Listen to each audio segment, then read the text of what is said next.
한국경제TV 생생한 실전 투자 정보 와우퀵. 월 5,000원 커피값으로 투자 정보가 내 손 안에 배달됩니다. 와우퀵 N에서 만나요.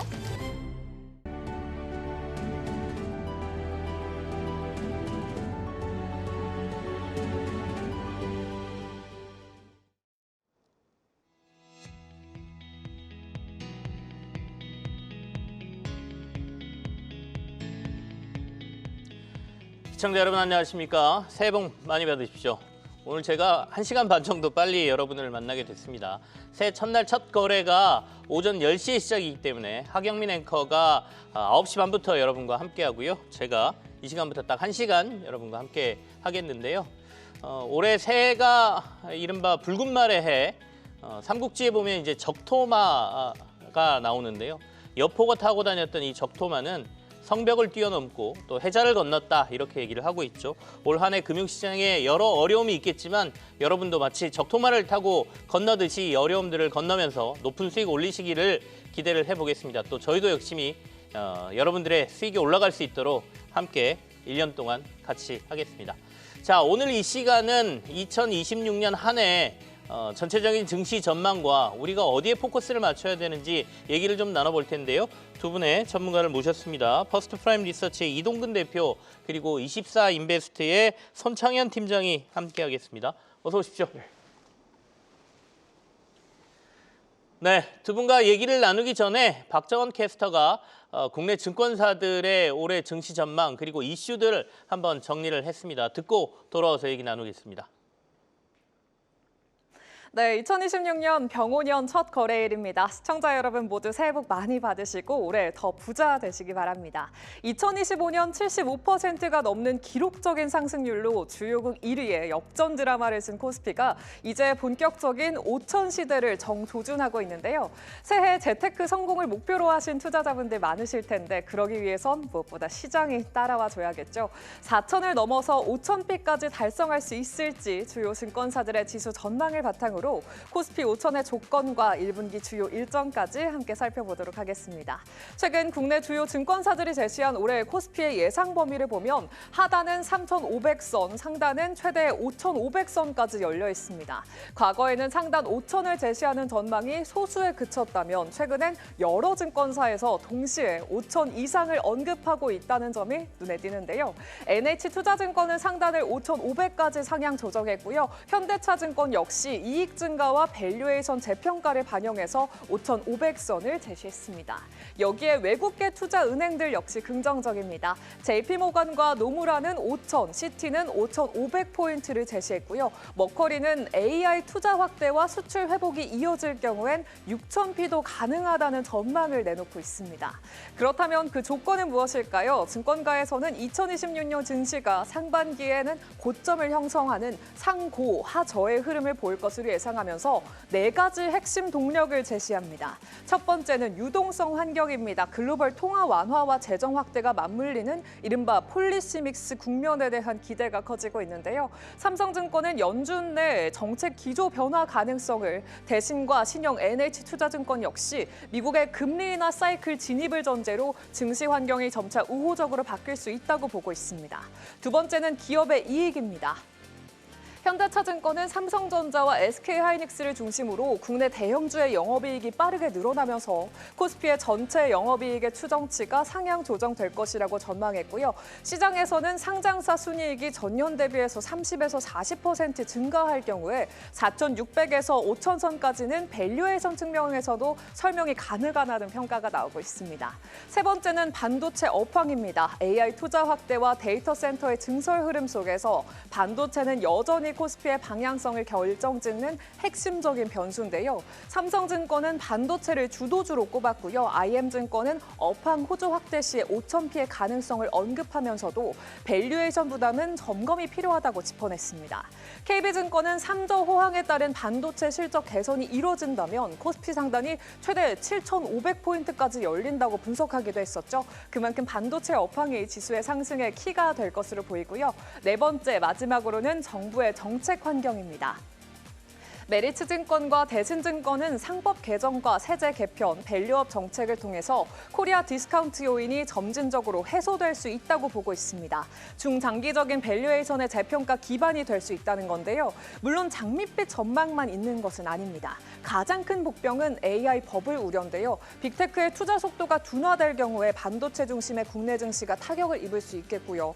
또 6월에 지방선거, 11월에는 미국 중간선거 등 정치적인 불확실성에 따른 하반기 변동성 확대도 경계하셔야 할 요소입니다. 거기다가 시장 금리, 즉 미국의 통화 정책이 기대만큼 완화적이지 않을 경우에 단기 조정을 불가피할 수 있겠는데요. 이런 환경과 조건들 속에 어떤 1분기 주요 이벤트들이 우리를 기다리고 있을지 확인해 보시죠. 먼저 로봇과 자율주행 기대감을 높이고 있는 CES 2026을 비롯해서 엔비디아, GTC, JP모건의 헬스케어 컨퍼런스 등 AI와 반도체, 바이오 산업의 방향성을 점검하는 계기가 될 전망인 이벤트들 기다리고 있고요. 또 3월 20일 컴백을 발표한 BTS와 블랙핑크를 향한 기대감 역시 관련 섹터들의 온도를 가늠하게 하는 참고 지표가 될 것으로 보입니다. 신년 맞이해서 컴백 발표에 오늘 하이브 주가 움직임 주시해 보셔야겠고요. 여기에 펄어비스 의 불구기 사막 출시와 알테오젠의 코스피 이전 상장까지 여러 모멘텀들이 우리를 기다리고 있습니다. 이렇게 2026 증시 전망 살펴봤습니다.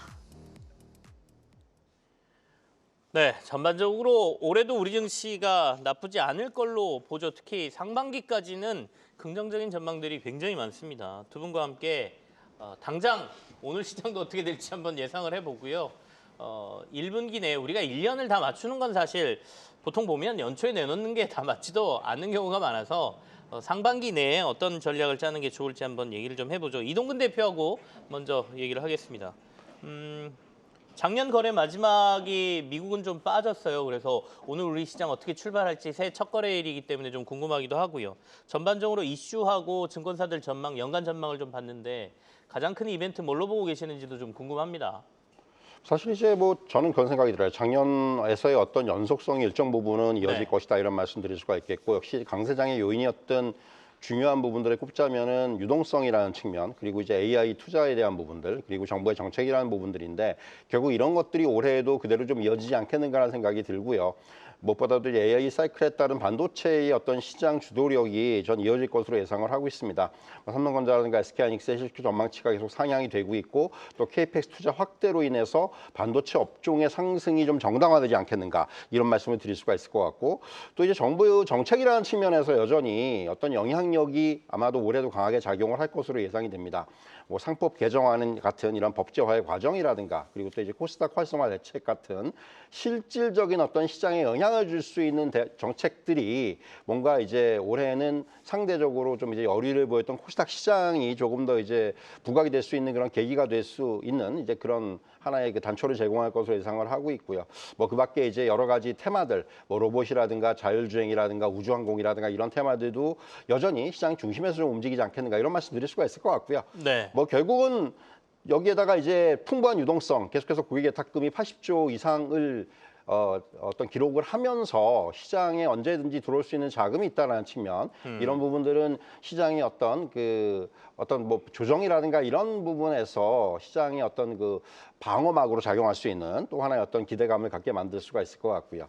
지금 사실은 뭐 아시겠지만 이제 지금 시장에 영향을 미칠 수 있는 여러 가지 변수들이 좀 있죠. 뭐 이벤트들도 있고 당장 이제 목전에 다가온 CES 2026이 있겠고 그리고 이제 1월 또 말에 있을 JP모건 헬스케어 또 이제 미 연준의 금리 결정 네. 뭐 이런 부분들 그리고 3월까지 조금 더 확장을 시키면은 엔비디아의 GTC를 굉장히 중요하게 생각을 합니다. 왜냐하면은 역시 이제 반도체 산업의 방향성을 조금 이제 우리가 알 수 있는 그런 이벤트이기 때문에 이런 부분이 이제 중요하다고 말씀드릴 수가 있겠고요. 이미 뭐 CS 같은 경우는 시장에 영향을 일정 부분 미치고 있다 저는 이렇게 말씀드릴 수가 있겠고 그래서 이러한 이벤트들이 시장에는 굉장히 영향을 줄 것으로 예상이 되고 있고 또 이제 가장 초단기적으로 보자면은 역시 대통령의 방중이에요. 네. 결국 이제 여기에 이제 뭐 4대 그룹 총수를 비롯해서 지금 한한령 때문에 고생을 많이 한 뭐 게임 업체 또 CEO들도 따라가고 있고 이제 이런 부분들 여기서 과연 뭔가 계속해서 지금 기대와 실망을 줬던 이제 한한령 해제의 현실화라든가 또는 이제 다른 어떤 좀 이제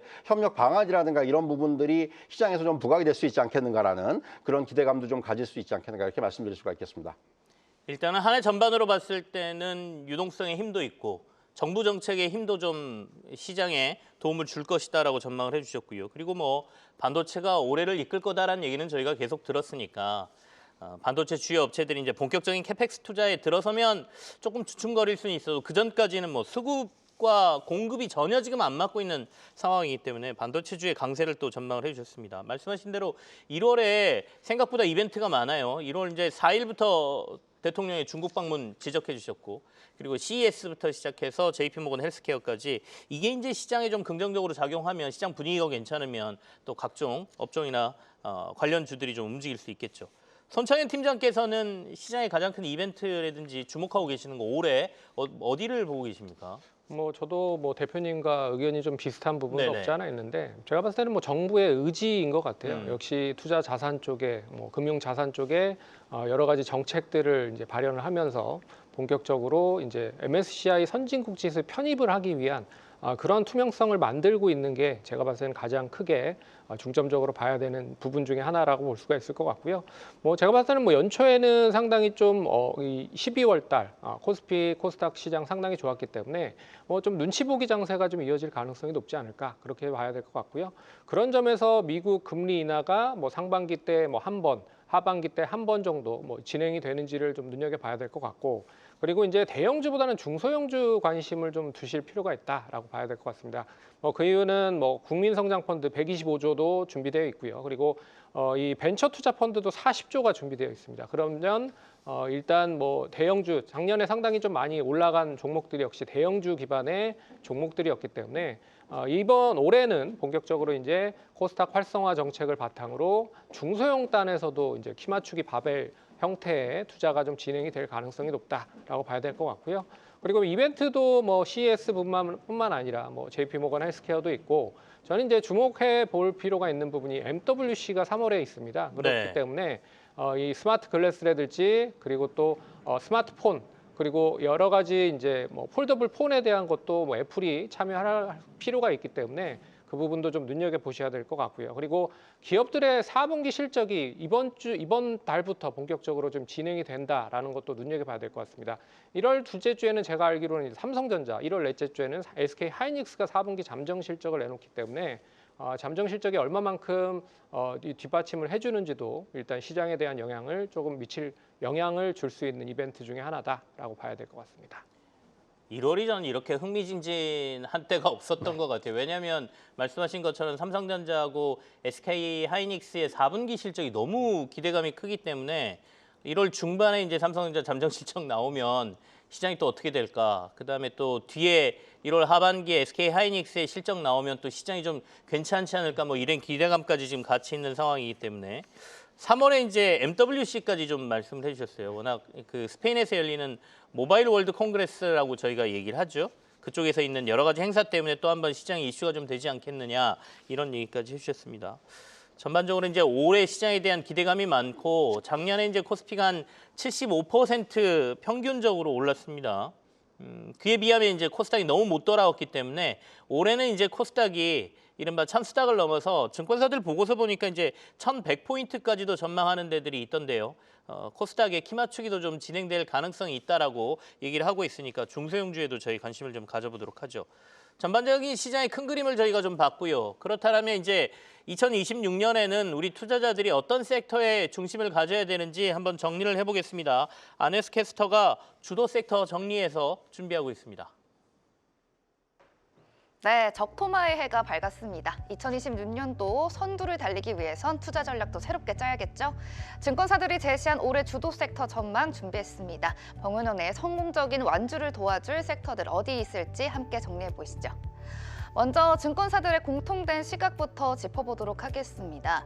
반도체와 전력 그리고 여전히 방산과 원전과 같은 주도 섹터 핵심 축으로 제시했습니다. 다만 접근법에는 차이가 있는데요. NH투자증권은 여기에 2차 전지를 더해서 에너지 비중을 공격적으로 가져간 모습 특징적이고요. 삼성증권은 로봇과 바이오를 얹어서 성장주 스토리에 방점을 찍었습니다. 반면 KB증권은 금융주 비중을 키워서 보다 방어적인 포트폴리오를 제안한 점 특징입니다. 다른 증권사들은 어떨까요? 신한투자증권도 역시 반도체와 조선 등 기존 주도주의 2차 전지와 자동차에 대한 기대감을 나타냈고요. 미래에셋증권은 2차 전지, 바이오, 화장품을 넣어서 중국, 미국 소비와 국방, 에너지 안보까지 동시에 겨냥한 구성 가져왔습니다. 한국투자증권은 KB와 마찬가지로 소비재, 금융을 함께 제시하면서 균형 잡힌 섹터 믹스를 내놨습니다. 글로벌 IB의 전망도 확인을 해봐야겠죠. 맥커리는 삼성전자와 SK하이닉스가 전체 이익 증가분의 70% 이상을 책임질 것으로 내다봤고요. 다른 선호업종으로는 방산과 전력설비, 바이오에 주목하면서 국내 증권가와 비슷한 전망을 내놓았는데요. 그럼 반도체 섹터부터 증권가의 코멘트 짚어보도록 하겠습니다. 삼성증권은 세계 반도체 업종 분위기에 주목을 했습니다. 순이익 추정치가 100조 원을 육박할 거라고 내다봤고요. KB증권 역시 미뤄졌던 서버 교체 수요와 AI 데이터 센터 투자, HBM 중심 메모리 수요가 맞물리는 해가 될 것으로 봤습니다. 메리츠증권은 이러한 세계적 흐름을 타면서 맥커리와 마찬가지로 AI 반도체를 코스피 지수 상단에 끌어올릴 핵심 동력으로 꼽았습니다. 바이오는 금리 인하와 이벤트가 키워드입니다. 하나증권은 상반기에는 성장성이 높은 바이오텍, 하반기에는 캐시플로우가 뚜렷한 제약사를 중심으로 포지션을 옮기는 전략을 제시했습니다. 한국투자증권은 후기 임상자산과 글로벌 기술 이전 가능성이 큰 종목 위주의 투자를 추천했고요. IM증권은 그중에서도 비만 치료제와 항체 약물 접합체를 올해 핵심 테마로 지목했습니다. ESS 전력 인프라도 역시 AI 슈퍼사이클에 맞물립니다. NH는 데이터 센터와 재생에너지 확대에 대응하는 ESS 신규 수주가 2026년 2차 전지 업종 반등의 핵심이 될 것이라고 꼽았고요. 하나증권은 한미 동맹을 기반에 수요한 주목을 했고, 현대차증권은 태양광과 함께 ESS를 전력 인프라의 필수 요소로 봤습니다. 국내 증시가 잠깐 주춤했던 때에도 폭풍 오름세를 보여준 로봇 섹터도 유명합니다. 현대차증권은 피지컬 AI 트렌드의 본격화를 전망했고요. NH투자증권은 휴머노이드가 올해부터 상용화 단계에 진입할 것으로 봤습니다. 삼성증권은 자율주행에 기대감을 걸었는데요. 중장기 흐름에서는 입지가 달라질 거란 기대감이 커지는 로봇 섹터도 올해 주목해보시면 좋을 것 같습니다. 이렇게 2026년 주도 섹터 전망 알아봤습니다. 네, 앞서도 이제 반도체 말씀을 좀 드렸고 바이오도 좀 좋다고 보는 것 같고요. 여기에 로봇, 작년에 이제 하반기에 ESS 때문에 2차 전지가 좀 올랐다가 일단 계약 취소가 연말 마지막 말미에 나왔습니다. 그러면서 2차 전지에 대해서는 좀 불안하게 생각하시는 분들도 있고, 야 2026년에는 이 2차 전지 섹터가 어떻게 될까 고민하신 분들도 계실 텐데요. 두 분과 함께 섹터별로 한번 얘기를 좀 해보겠습니다. 먼저 이동근 대표는 어떤 섹터를 올해 가장 유망하게 보시는지 하고 그중에서 유망 종목이 있다면 얘기까지 좀 들어보겠습니다. 사실 뭐 반도체는 워낙 많이들 얘기를 하시기 때문에 네네. 일단 저는 좀 반도체를 제외했고 네. 일단 반도체를 빼면 제약바이오에 대한 좀 긍정적인 전망을 가지고 있습니다. 사실 이제 아시겠지만은 작년에 뭐 여러 가지 이제 좀 리스크들이 많이 완화가 됐어요. 뭐 예를 들면은 미국의 관세 리스크라든가 약가 인하라든가 이런 부분들이 상당 부분 해소가 됐고, 또 하나는 지금 아무래도 금리 인하 사이클이 본격화되면서 업종 환경이 좀 긍정적인 상황이라는 부분들, 이런 부분들도 우리가 이제 역시 감안을 해야 된다 이렇게 말씀드릴 수가 있겠고, 뭐 여전히 지금 그 시장의 키워드는 뭐 비만 치료제라든가 또 ADC 플랫폼이라든가 또 이제 중국 관련된 이제 중국을 규제하기 위한 생물 보안법이라든가 이런 부분 때문에 CDMO 이런 쪽이 여전히 어떻게 보면은 시장의 핵심 키워드라고 할 수 있을 것 같고요. 제가 좀 주목하는 부분들은 사실 작년에 실적이 굉장히 좋았음에도 불구하고 주가가 부진했던 쪽이 좀 전통 제약주였습니다. 네. 그러니까 상대적으로 뭐 유한양행이라든가 또 이제 셀트리온이라든가 이런 좀 우리가 생각하는 덩치가 좀 무거운 종목들은 비만 이슈를 좀 가지고 있어서 한미약품 정도를 제외하고는 주가가 전반적으로 무거웠는데, 올해는 이러한 어떤 전통 제약주들의 주가 흐름의 어떤 리레이팅이 좀 되지 않겠는가, 좀 이런 기대감도 좀 가져보고요.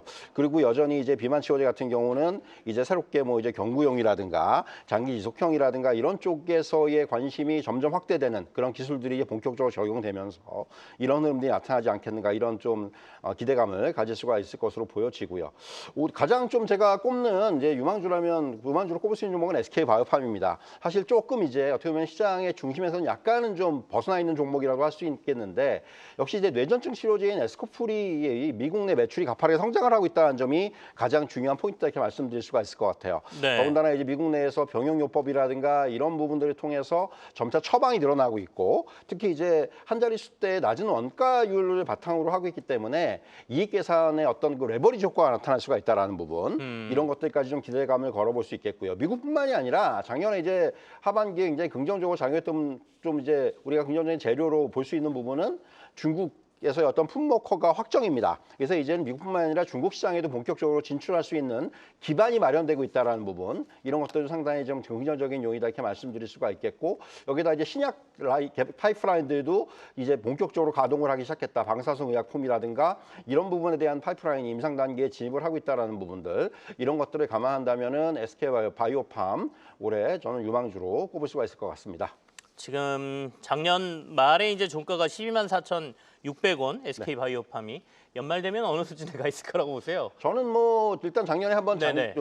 11월 정도에 고점을 한번 기록을 하고 이제 조정을 받았는데 네. 뭐 일단 1차적으로는 그 고점을 뛰어넘는 것이 목표가 될 수 있을 것 같고요. 그럼 이제 15만 원 돌파가 15만 원 목표다. 돌파가 목표고 네. 만약에 15만 원 위로 올라앉는다면은 좀 추가적인 어떤 업사이드를 볼 수 있지 않겠는가 좀 이런 말씀을 좀 드릴 수가 있을 것 같습니다. 알겠습니다. 연초기 때문에 일단은 보수적으로 말씀을 하고 계시는데 제가 알기로는 마음속의 목표가는 더 높을 걸로 생각이 됩니다. 우리가 이제 새해에 너무 또 긍정 회로를 돌렸다가 중간중간에 금융시장이라는 게 무슨 일이 벌어질지 모르니까요. 그러니까 목표를 이제 단계적으로 설정하시면서 또 연말 수익 높일 수 있도록 한번 해보시죠. 손창현 팀장께서는 가장 올해 2026년 유망해보는 섹터하고 유망 종목 하나 고르라고 하면 어떤 종목을 가지고 계십니까? 역시 뭐 반도체죠. 네. 1차적으로 관심 있게 보는 게 반도체 관련된 종목입니다. 반도체는 왜 올해 역시나 뭐 관심 있게 봐야 되느냐라고 물어보신다라고 하면 가격에 대한 그런 하락이 그 가격 상승이 계속 이어지고 있다. 뭐 디램도 낸드도 관련돼서 계속 상승을 하고 있기 때문에 이 공급자 우위가 가격을 바탕으로 계속 우위 시장을 점유를 하고 있다라는 건 제가 봤을 때는 긍정적으로 보셔야 될 것 같고요. 그리고 이 미국의 빅테크 기업들의 입도 선매 계약을 통해서 이미 다 계약이 완료가 되어 있는 상황입니다. SK 하이닉스도 올해 뭐 대부분의 D램, 낸드 쪽, HBM 쪽 모두 계약이 되어 있는 걸로 알고 있고 내년에도 어느 정도 계약이 좀 진행이 되는 걸로 알고 있기 때문에 단가가 상당히 좀 많이 떨어지지 않고 있다. 뭐 삼성전자도 마찬가지고 마이크론 테크놀로지도 마찬가지라고 생각을 하고 있습니다. 그런 점에서 가격 공급자 우위 시장이 계속 형성이 될 가능성이 높을 것 같고요. 두 번째는 이제 뭐 삼성전자를 기준으로 보면 메모리뿐 아니라 이제 파운드리 쪽에 대한 관심도도 상당히 좀 높아지고 있다라는 게 좀 눈여겨봐야 될 것 같습니다. 엑시노트 2600을 비롯해서 2800까지 자체적인 생산을 본격적으로 진행을 하고 있기 때문에 이제는 파운드리 쪽에서 성과를 좀 낼 가능성이 높을 것 같고요. 그리고 비메모리 쪽, 반도체 쪽, BMW나 테슬라양 관련돼서도 일단 뭐 긍정적인 수주를 계속적으로 가지고 있다라고 하는 부분 눈여겨봐야 될 것 같고요. 그리고 HBM4 쪽의 베이스 다이 쪽도 이 파운드리 쪽에서 생산을 하기 때문에 올해 이 파운드리 쪽 삼성전자의 흑자 전환이 본격화된다라고 하면 한 단계 또 레벨업을 할 수 있는 기여가 될 수 있다라고 보고 있습니다. 그래서 생각보다 일단 뭐 이런 부분들을 감안을 해보면 증설에 대한 기대감도 좀 빨라질 가능성이 높지 않겠느냐. 그래서 네. 삼성전자의 P5 공장, 평택 공장과 그리고 SK 하이닉스의 용인 공장, 용인 클러스터 관련돼서 상당히 좀 빠르게 좀 증설을 할 수 있다라는 배경을 가지고 있다라고 하면 제가 봤을 때는 가장 좀 관심 있게 봐야 되는 종목이 한미 반도체가 아닐까라고 생각을 해봐야 될 것 같습니다. 한미 반도체는 아시다시피 이제 TC본더 1위 기업이라고 생각을 하시면 될 것 같아요. HBM3를 생산하는 데 있어서 무조건 TC본더를 이제 사용을 할 수밖에 없기 때문에 거기에 대한 부분들 SK 하이닉스 청주 공장에 이미 반입이 되어 있는 상황이고요. 마이크론 테크놀로지도 뭐 반입을 하고 있는 상황이기 때문에 상당히 좀 이 관련돼서 눈여겨봐야 될 필요가 있다. 거기에 HBM4 장비까지도 생산이 돼서 삼성전자 쪽에 공급이 된다라고 보면 일단 HBM3보다 HBM4에 대한 이 ASP 가격 자체가 30에서 40% 증가를 할 수 있다라고 좀 보고 있기 때문에 일단 이런 부분들을 감안을 해보면 한미 반도체에 대한 TC 본도에서 하이브리드 본딩까지에 대한 이 MS 1위는 계속적으로 유지가 되면서 다시 한번 관심을 받을 가능성이 높지 않겠느냐라고 보고 있어서 한미 반도체 제가 봤을 때는 관심 있게 봐야 되는 종목이다라고 정리를 좀 해보도록 하겠습니다. 두 가지를 조금 더 체크를 해보죠. 이제 삼성전자 말씀을 하셨으니까 삼성전자는 지금 이제 메모리 반도체 호황 때문에 주가의 급등이 나오고 있다. 우리 이렇게 보는 게 맞는 것 같고요. 손창현 팀장께서 말씀해 주신 것처럼 만약에 올해 HBM4랑 HBM4 가장 성능이 좋다라고 얘기를 했으니까 공급이 좀 많이 될 것 같기는 한데 파운드리까지 이제 좋아지면 완전한 레벨업이 될 것 같거든요. 그러면 증권가에서 지금 한 최대 17만 원 정도까지 목표가를 세우고 있는 것 같은데 우리 손 팀장께서는 어느 정도까지 삼성전자 목표를 갖고 가는 게 맞을지에 대한 얘기를 먼저 한번 제가 여쭙겠습니다. 일단 뭐 삼성전자는 올해는 SK 하이닉스를 좀 뛰어넘을 수 있지 않을까. 그러니까 흔히 말해서 상승률로? 수익률로 네네. 뛰어넘을 수 있지 않을까라고 보고 있고요. 상당히 제가 봤을 때는 이제 파운드리에 대한 그런 시그널이 좀 좋게 형성이 되고 있다라는 것도 이 시장에서 좀 관심을 좀 더 받아야 되는 이 필요성이 있는 중에 하나다라고 보고 있고요. 그리고 HBM3 이 관련돼서 별로 이렇게 실적이 많이 좀 붙여지지 못했습니다. 근데 올해부터 본격적인 실적으로 이 부분들이 좀 전개된다라고 보면 그동안에는 HBM3 관련돼서 매출이 전혀 뭐 그렇게 크지 않았거든요. 그런 부분도 눈여겨봐야 될 것 같고 그리고 이제 영업 레버리지로 봤을 때 메모리에 대한 증산이 계속 커지면 커질수록 수익성이 상당히 좀 높게 형성이 되는 것도 어떻게 보면 SK 하이닉스보다 삼성전자가 더 크다라고 좀 보고 있기 때문에 제가 봤을 때는 올해는 삼성전자에 대한 관심도를 조금 더 높일 필요가 있다라고 말씀을 드려야 될 것 같습니다. 알겠습니다. 자, 우리가 이 연말에 미국에서 뉴스 하나가 나오긴 했어요. 엔비디아와 관련된 뉴스였는데 중국에 이제 H200 주문이 100만 개를 넘었다라는 뉴스가 나오면서 엔비디아가 장중에 좀 강세를 보이다가 마감할 때는 조금 뭐 그 상승폭을 거의 반납하고 마감을 했거든요. 근데 H200이 그렇게 중국에 팔려 나간다는 얘기는 거기에 들어가는 HBM과 관련된 우리나라 공급업체들의 주가와도 연관이 있기 때문에 그 이슈까지 저희가 좀 챙길 필요가 있을 것 같습니다. 자, 두 분과 저희가 이제 한 종목씩 더 얘기를 해야 되는데 이동근 대표께서는 어떤 유망 섹터를 또 갖고 계십니까? 네, AI 소프트웨어를 말씀드리겠습니다. 사실 이제 2025년에 기대가 굉장히 컸던 쪽인데 우리가 얘기하는 뭐 네이버라든가 카카오라든가 이런 종목들이 주가가 이제 오르는 듯 싶다가 결국은 이제 장 후반 연 후반으로 갈수록 연말로 갈수록 주가가 좀 이제 힘을 잃었어요. 사실 기대가 컸던 뭐 소버린 AI 이슈라든가 이런 부분들이 조금씩 이제 시장의 중심에서 좀 소외가 되면서 사실은 좀 나타났던 현상이다 이렇게 말씀드릴 수가 있겠고 여전히 이제 AI 소프트웨어 쪽에서의 어떤 그 에이전틱 AI의 부각이 본격적으로 올해부터나 나타날 것으로 예상이 되고 있고요.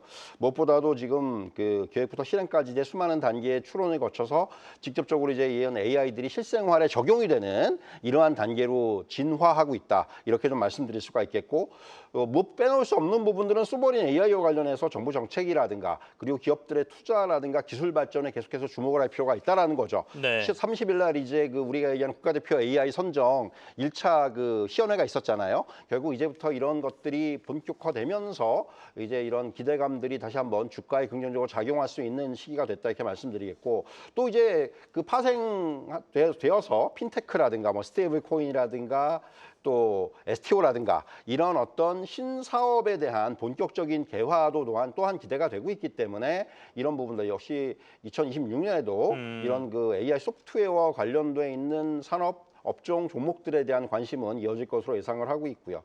종목을 하나 꼽자면 역시 네이버입니다. 여기 뭐 네이버는 사실 굉장히 많은 기대와 실망을 줬던 종목인데 무엇보다도 주목해야 되는 부분은 검색이라든가 쇼핑이라든가 광고 같은 여러 가지 요소들을 기존의 서비스 전반의 생성형 AI로 녹여내는 어떤 온서비스 AI 전략이 본격화되고 있다. 이 부분에 주목을 해야 될 것 같고요. 또 이제 그리고 최근에 그 유니콘 그로스 펀드라고 그래가지고 1조 원 규모의 본격적인 어떤 그 성장 펀드를 조성을 했어요. 그러면서 이제 영향력을 전반적으로 이제 확장을 시키고 있다는 부분. 또 하나는 네이파이낸셜과 두나무 합병으로 인한 핀테크 부문의 가치가 본격적으로 반영이 될 거라는 그런 기대감까지 말씀을 드리도록 하겠습니다. 네. 네이버에 대한 올해 기대감을 좀 마지막에 말씀해 주셨고요. 손창현 팀장께서는 아까 반도체 꼽으셨으니까 반도체 말고 올해 주목하는 곳은 어디입니까? 두 번째 이제 자동차인데요. 자동차를 이제는 로봇 관련된 종목과 같이 연계를 해서 봐야 될 필요가 있다라고 봐야 될 것 같습니다. 왜 그러냐면 이제 현기차가 이제 보스턴 다이나믹스의 이제 아틀라스를 본격적으로 라인에 이제 배치를 한다라고 얘기를 하고 있고요. 테슬라도 역시나 옵티머스를 라인 쪽에 계속 배치를 하고 있다라고 좀 보고 있어서 이 현대차 그룹의 밸류체인 안에 있는 종목들이 결국에 로봇 관련돼서 이슈가 될 수 있다라고 좀 보고 있어서 그 관련된 종목 SL을 좀 봐야 될 필요가 있지 않을까 보고 있습니다. 그 안정적인 실적을 바탕으로 해서 역시 미국 시장에 대한 성장이 계속 수혜가 되고 있고요. 동사는 이제 차량 관련 자동차 램프를 주로 만들고 있는데 이미 이제 전동화 제품도 상당히 많이 생산을 하고 있고요. 거기에 이제 미국, 인도 성장률에 대한 SUV 확대가 좀 이어질 가능성이 높을 것 같고요. 그리고 이제 로봇 관련된 레퍼런스도 상당히 많습니다. 이 사종 로봇 에그 어셈블리라고 하는 그런 제품과 그리고 물류 로봇 인디게이트 램프 쪽에 대한 부품도 이미 공급을 하고 있는 상황이기 때문에 제가 봤을 때는 이제는 이 로봇 관련된 섹터로 자동차 부품 쪽에 관련된 종목들도 좀 눈여겨봐야 될 필요가 있는 종목들이 하나둘씩 나오기 시작을 했다. 그중에서 SL 관심 있게 보자라고 말씀드리겠습니다. 자동차라고 말씀하셨지만 사실은 네. 로봇과 관련 주로 저희가 볼 수도 있겠습니다. 아마 CES부터 자율주행 로봇과 관련된 이야기들이 쏟아질 것 같은데요. 관련해서 같이 바라보도록 하시죠. 2026년 시장 전체적인 전망하고 유망 섹터까지 두 분과 함께 꼼꼼히 더 살펴봤습니다. 퍼스트 프라임 리서치 이동근 대표 그리고 24인베스트의 손창현 팀장이었습니다. 두 분도 새해 복 많이 받으십시오. 오늘 고맙습니다.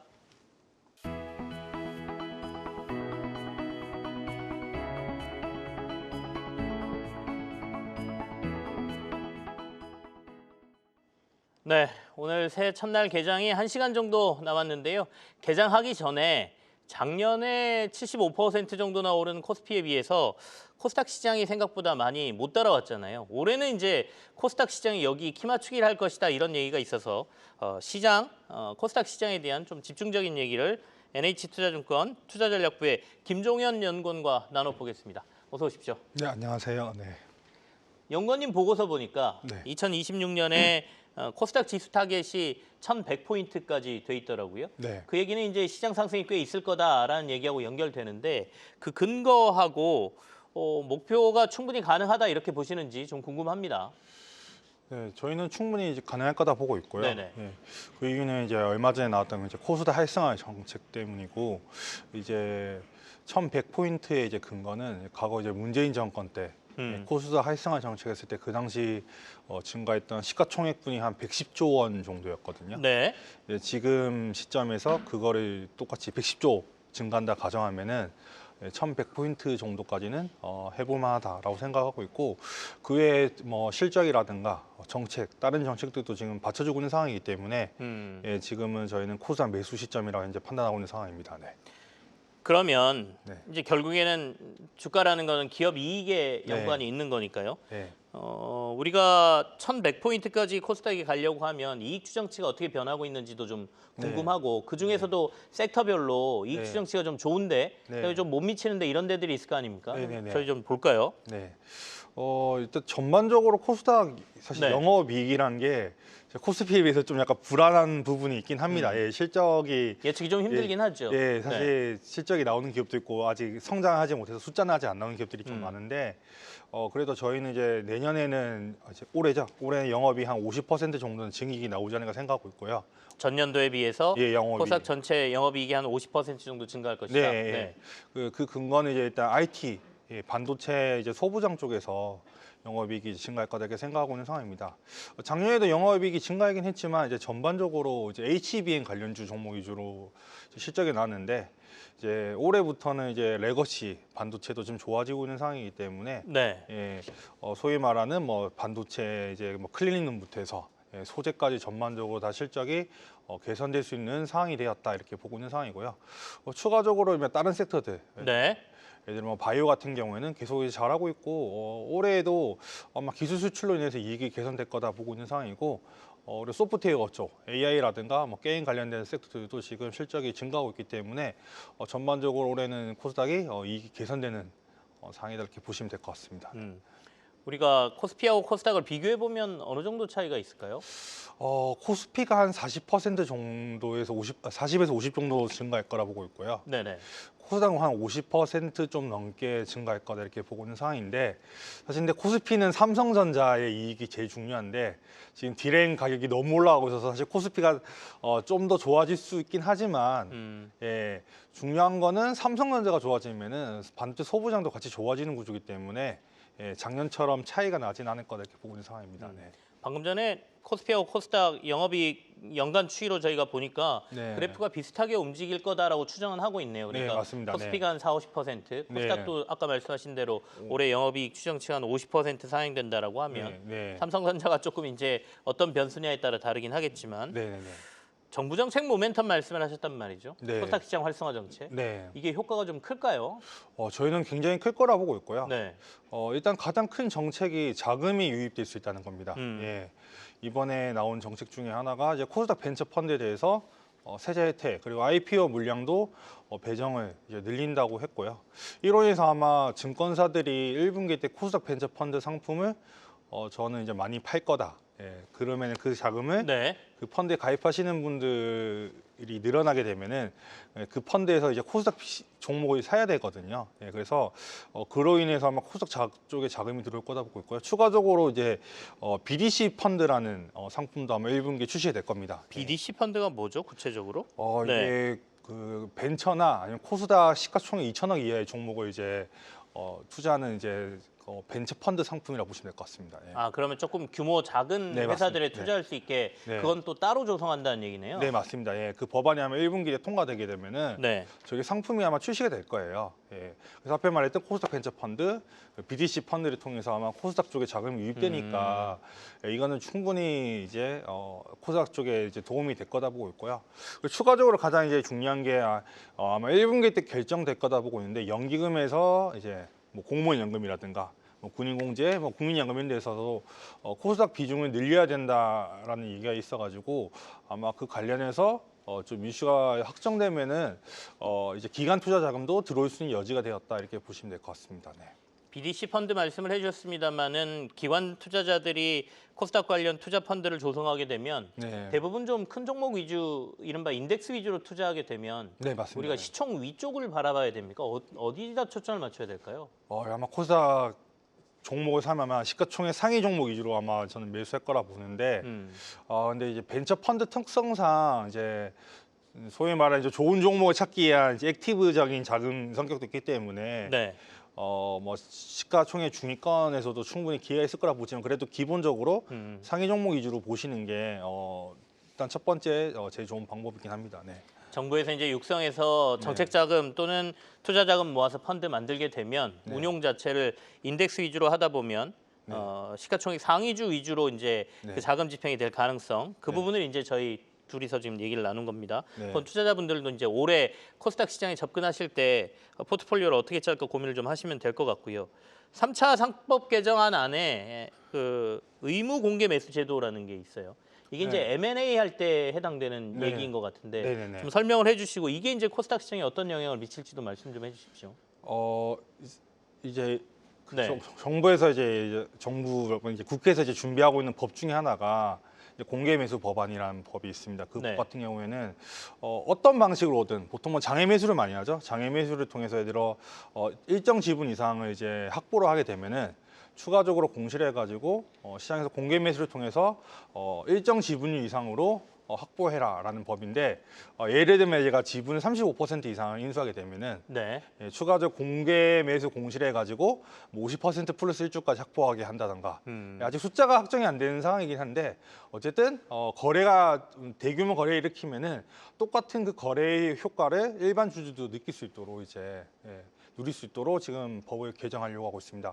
이게 굉장히 코스닥에 도움되는 이유가 뭐냐면 사실 뭐 몇몇 기업들이 사례가 있겠지만 보통 인수한다라고 하면 사실 이게 소문이 나서 주가가 먼저 올라가다가 막상 공시가 나면 주가가 이제 하락하는 빠지는. 경우가 되게 많았었는데 앞으로는 이제 그런 일이 없어지는 거죠. 왜냐하면 인수하게 되면 추가적으로 공개 매수가 나와야 되기 때문에 주가가 어느 정도 거래되는 가격, 예를 들어 M&A 된 가격에서 유지가 되는 상황이 이제 일어날 수가 있게 되기 때문에 일반 주주들 보호 관점에서 봤을 때 굉장히 도움이 된다라고 보시면 될 것 같습니다. 그리고 사실 코스닥에서 많은 그런 최대 주주 관련된 지분 물량으로 사실 이런저런 문제가 많았는데 네. 예, 이 제도가 통과되게 되면은 이제는 기존보다 훨씬 더 많은 자금이 필요하기 때문에 정말 회사를 이제 성장시키고 이제 잘 키우실 분들이 위주로 이제 M&A를 하겠죠. 네. M&A 시장이 조금 건전화되는 제도이기도 하고 네. 이른바 이제 대주주들이 지분 팔면서 네. 경영권 프리미엄이라는 거 자신들만 네, 이렇게 맞습니다. 챙기고 가게 되는데 네. 이게 이제 시행되게 되면 일반 주주들까지 어느 정도는 경영권 프리미엄을 같이 향유할 수 있는 이런 제도이기 때문에 네. 시장이 좀 도움이 될 거다 이렇게 보고 계시는군요. 네. 대신에 이제 퇴출도 좀 강화한다 그랬어요. 그렇죠? 네, 맞습니다. 네. 그 부분도 말씀 좀 해주시죠. 일단 정부에서 네. 작년 초에 이미 통과된 내용이고요. 시가총액이랑 매출액 기준으로 점진적으로 아마 상장 폐지 기준이 이제 확대될 거다라고 네. 얘기를 하고 있습니다. 사실 코스닥이 이제 과거 2000년 초반 IT 버블 이후 천을 이제 못 돌파했던 이유 중에 하나가 상장 폐지를 좀 제때제때 안 해줬기 때문이거든요.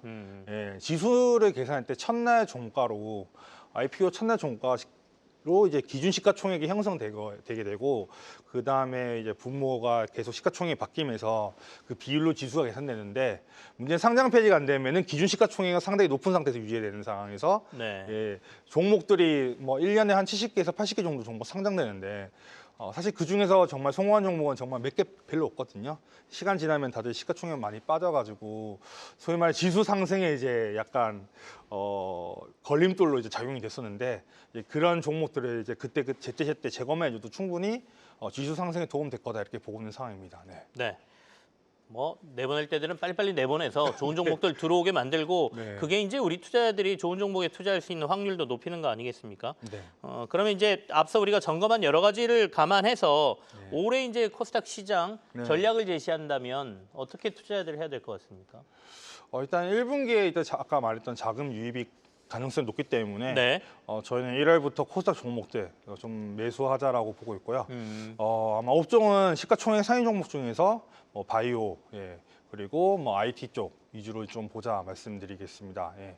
뭐 개별 종목으로 사실 뭐 좀 모멘텀 있는 로봇이나 우주도 저희는 좋게 보고 있는 상황이라서 네. 예, 일단 뭐 다시 말씀드린 시가총액 상위 종목 위주 안에서 좀 메리트가 좀 종목 매력도가 있는 높은 종목 위주로 매수 포인트 잡으시면 되겠습니다. 알겠습니다. 네. 1분기가 조금 포커스가 맞춰져 있는 것 같고요. 그리고 이제 반도체 IT 아까 이익 네. 좋다 그랬으니까 IT 네. 소부장 네. 그리고 이제 로봇 우주까지 언급을 해주셨으니까 네. 투자하는데 참고하시길 바라겠습니다. NH투자증권 투자전략부의 김종영 연구원이었습니다. 고맙습니다. 네, 감사합니다. 네.